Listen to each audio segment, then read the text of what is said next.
নির্বাচনের ১ মাস পর বাংলাদেশ চলচ্চিত্র শিল্পী সমিতির নির্বাচনে অনিয়মের অভিযোগ তুলে নির্বাচনের ফলাফল বাতিল চেয়ে চিত্রনায়িকা নিপুণ আক্তার আদালতে রিট করলে সমিতির সাধারণ সম্পাদক হিসেবে মোনার হোসেন ডিপজলকে দায়িত্ব পালন থেকে বিরত রাখতে অন্তর্বর্তীকালীন নিষেধাজ্ঞা দেয়। এরপর হাইকোর্টের আদেশ স্থগিত চেয়ে ডিপজল আবেদন করেন, যার ওপর সোমবার আপিল বিভাগের চেম্বার আদালতে শুনানি হয়। শুনানি শেষে বাংলাদেশ চলচ্চিত্র শিল্পী সমিতির সাধারণ সম্পাদক হিসেবে ডিপজলকে দায়িত্ব পালন থেকে বিরত রাখতে হাইকোর্টের দেওয়া আদেশ ৮ সপ্তাহের জন্য স্থগিত করেছেন আপিল বিভাগের চেম্বার আদালত। ফলে সাধারণ সম্পাদক হিসেবে ডিপজলের দায়িত্ব কার্যক্রম পরিচালনায় আইনগত কোনো বাধা নেই।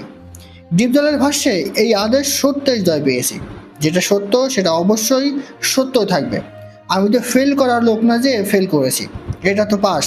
আমি আদালতকে বলেছি এটা আমার বিরুদ্ধে গিয়ে করেছে বেআইনিভাবে, ঠিক করেনি। এই রায়ের পর শিল্পীরা যোগাযোগ করেছে, শুভকামনা জানিয়েছে।